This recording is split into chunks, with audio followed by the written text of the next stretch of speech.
Good morning, lovely people, and welcome back to the gardens here at Tamterra. Thank you for joining me for the tour of our in-ground no-dig beds, as well as our high tunnel area. If it is your first time here, hi, hey, hello, and welcome. My name is Melanie. My mother and I live on 56 acres at 2,200 feet in the mountains on our homestead, Tamterra. We live in the North Okanagan region of British Columbia, Canada, and have roughly 120 frost-free days. In previous seasons, I would show and share all of our gardens here at Tamterra all in one video, which takes a very long time. So for this season, I'm trying something a little different and splitting the gardens up. I will link in the cards our tour of the salad garden for the month of June that I posted earlier this week. But without further ado, let's take a look at the high tunnel and our no-dig beds.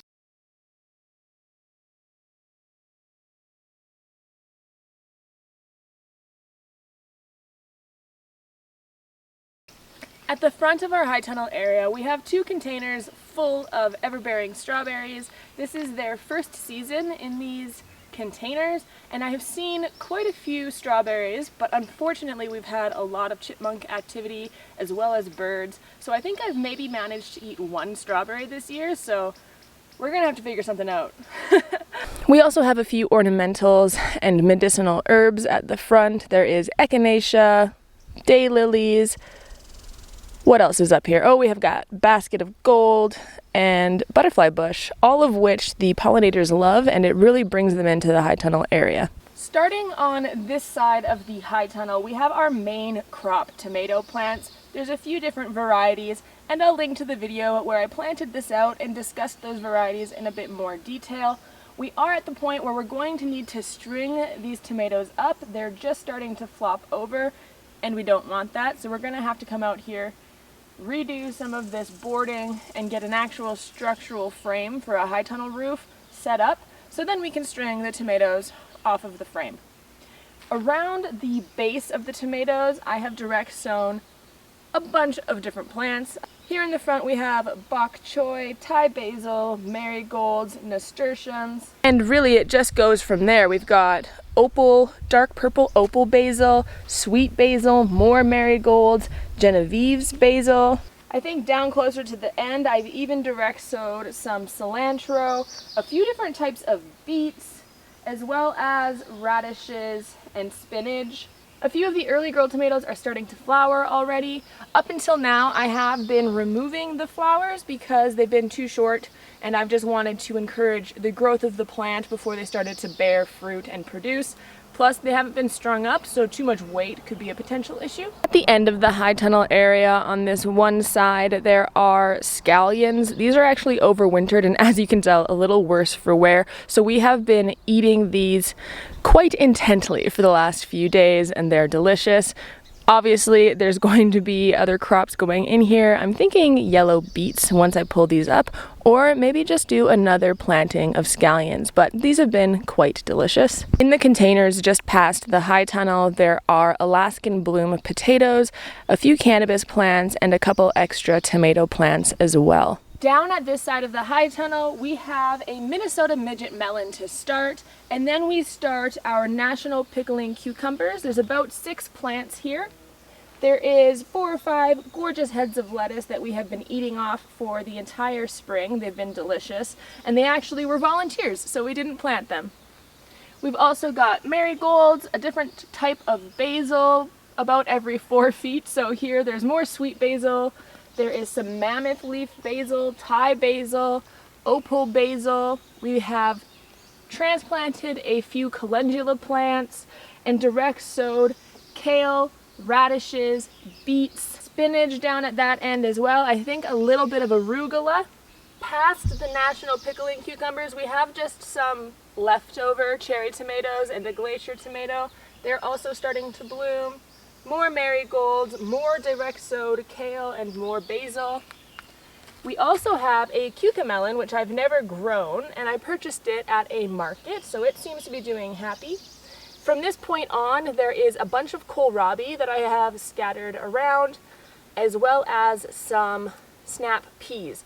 These are a dark purple snap pea, which I grew last season in the raised beds in the salad garden, and I'm excited to see how they produce. We are moving up one row in our in-ground no-dig garden beds. At this end of this middle garden bed area, we have our raspberries.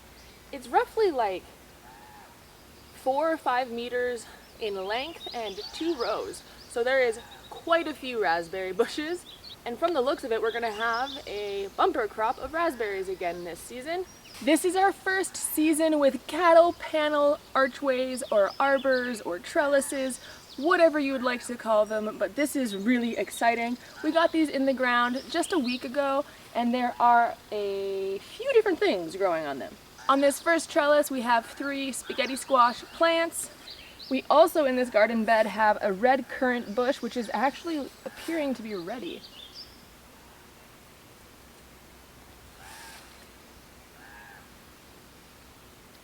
Ooh, it's tart. As you can tell, it's been through a lot. The snow really squished the branches last season, so there is some crazy growing occurring, but you can see that it has survived, and it actually has a bunch of ready-to-go red currants on it. So I gotta make my way out here and start to pick those.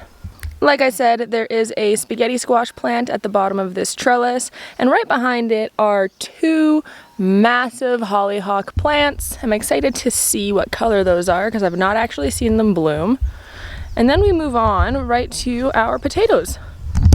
These are the Pacific russet potatoes. I need to come in here and actually mulch.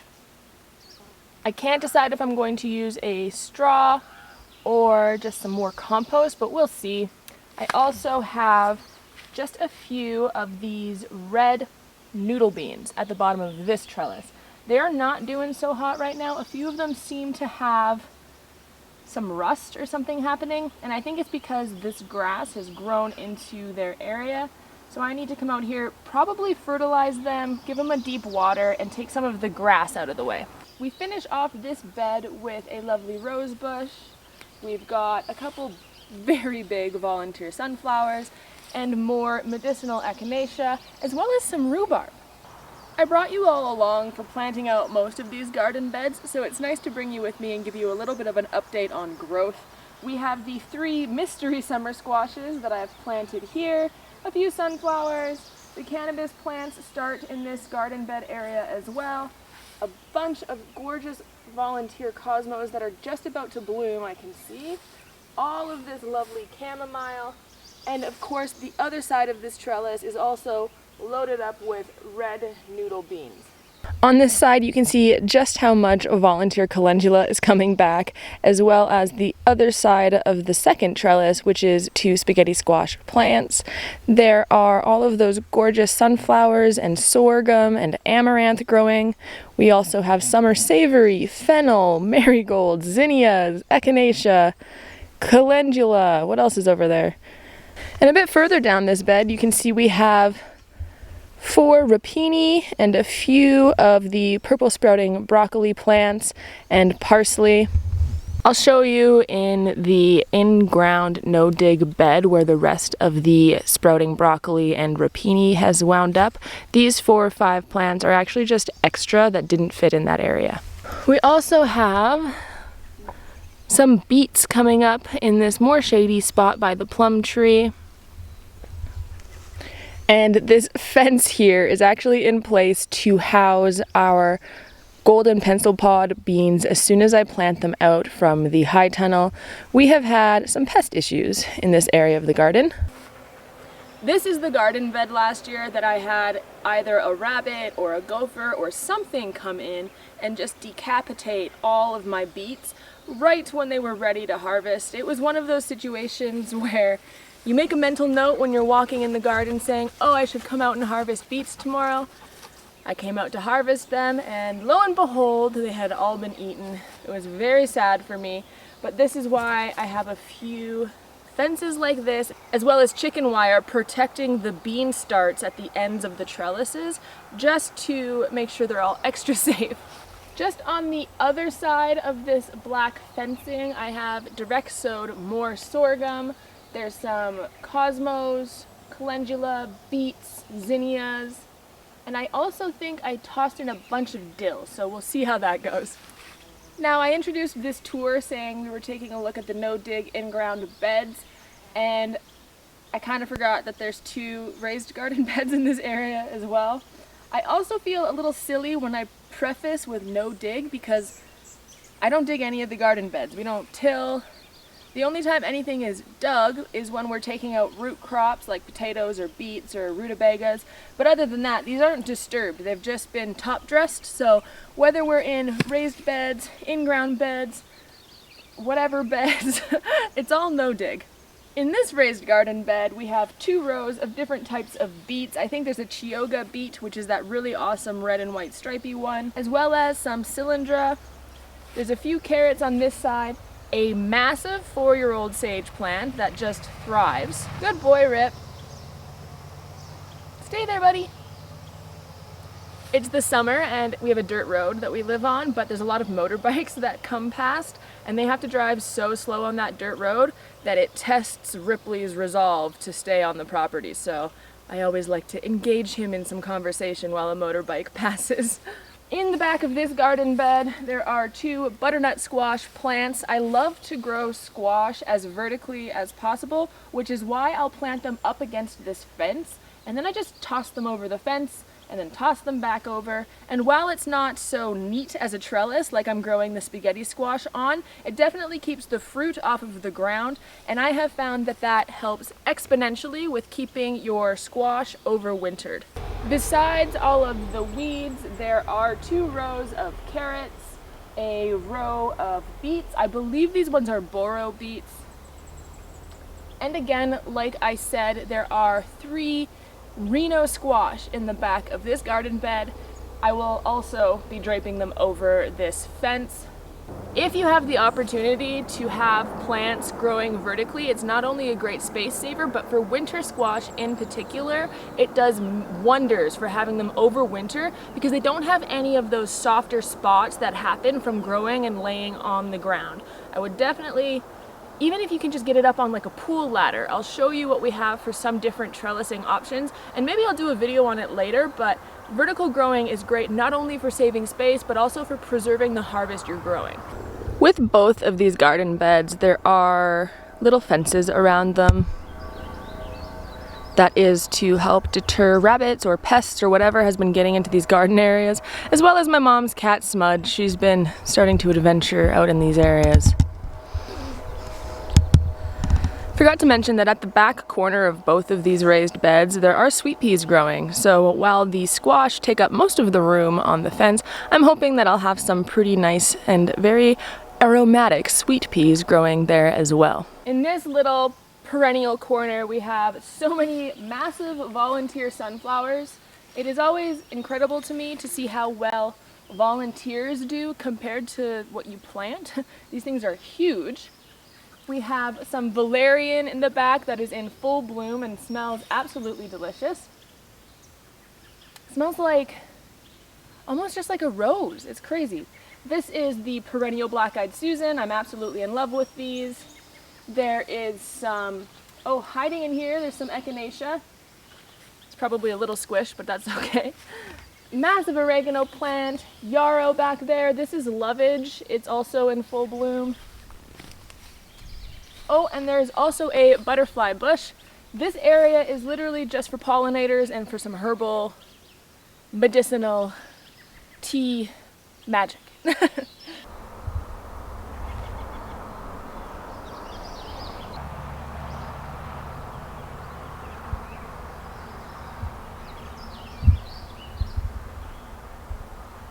We're in the shade. This is why I filmed this video in this order, because it is so hot in that high tunnel area already.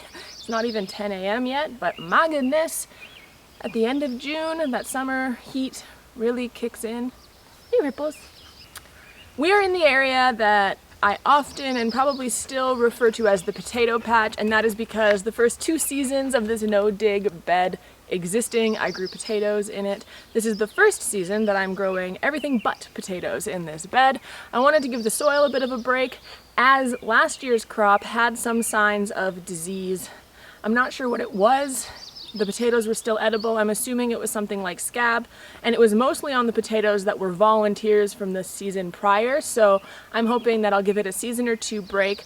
It's very healthy soil. It's a no-dig method. I will link to the video where I show you the creation of this bed, as well as the first potato harvest out of this bed. It's been a big learning process, but this is probably one of my favorite garden beds because I did start it with cardboard and layers of soil and mulch and from the ground up, literally. Quick overview. Up against the fence we have our broccolini, rapini, and a few Brussels sprout plants. In the front area we have ceremonial tobacco, so I don't smoke cigarettes, but I do enjoy tobacco for its medicinal and shamanistic properties, so I wanted to give growing it a shot so that I could do that as sustainably and locally sourced as possible. In this corner, it is like the corner of perennials and pollinator friends. We've got massive volunteer sunflowers in this bed. Like I said, they are huge compared to the ones I've planted this season. We have quite a few sage plants. There's some parsley in there, 3 or 4 hollyhocks. This is bergamot in this corner, and it's probably one of the herbs I'm most excited to be getting established here. The flowers are beautiful. The tea that you can make from the leaves and the foliage and the flowers is delicious. So this is a baby of mine that I'm really happy to see growing. I've already harvested it once, so we'll see how long it takes to get to flowering stage again. I think the biggest challenge with this garden area, especially because it's a few seasons in and the cardboard has disintegrated, would be, bracken.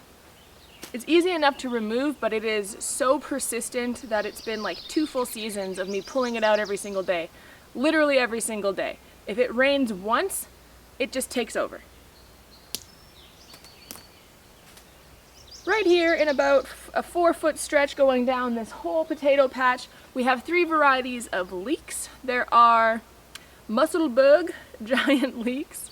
There is the bleu de soleil, sorry, butchered that one, as well as Varna leeks. I've grown these varieties prior, but they're all in one spot this year. This garden bed is a lot more subjected to the forest because the forest is right here, and what I mean by that is chipmunks, rabbits, gophers, deer, cows, because we live on an open range and our property is not fenced. So whatever's in this garden bed, I tried to choose things that were, at least in my experience, attacked less or not at all by those types of pests and predators and, you know, forest creatures. That being said, I also filled up this whole center area with rutabaga. While rutabaga is a root crop, I have not had any rabbits or any gophers eat it, and I think it's because of the sharper flavor it has in comparison to beets. Now I do have a few different beets scattered throughout here just to do a bit of a test. This is why I've talked about it in other videos. I encourage you to plant your crops in different garden beds to do comparisons. I want to see if the rabbits will eat the beets and leave the rutabagas, because then I know planting root vegetables like turnips as opposed to beets and carrots might mitigate some pest issues with these in-ground no-dig beds that I have. I also have, I think, 3 or 4 massive volunteer daikon radishes in this garden bed. The soil from growing potatoes seasons past is nice and loose and loamy, so this is the first time I've ever actually seen the radish, the big long white daikon radishes, put on a root. Every other one I've ever grown, they just kind of go to flower right away, so I'm excited to see if I get to harvest and eat one of these radishes, because I've tried them 2 seasons in a row and they have not produced a root. It's a little frustrating for me because these radishes are pitched as a wonderful tool to help aerate and add nutrients and oxygen down deep into compact soil. But if your soil's too compact, it won't form a root. So take that information as you will. Maybe don't rely on daikon radishes to do as much deep excavation as you were hoping. It's definitely an interesting crop and something that I will maybe play around with in the future, especially as a potential cover crop. So stay tuned for a video where I kind of unpack that a little bit more, because I've been playing around with it and I have a lot of thoughts and feelings about daikon radishes. At the end of this garden bed, we have our garlic. They are mostly done producing scapes, but I just found a few, so while I'm out here, I'll grab those off. Garlic has been a crop I've grown in this bed for 2 seasons now, and it's been incredible every time, so I'm happy it's happy. It's also not something that falls prey to gophers or rabbits, so that's a plus.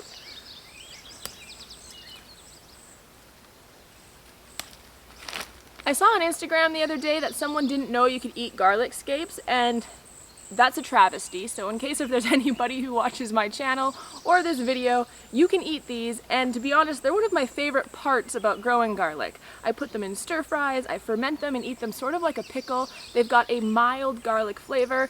I'm obsessed. I would grow garlic probably just for garlic scapes.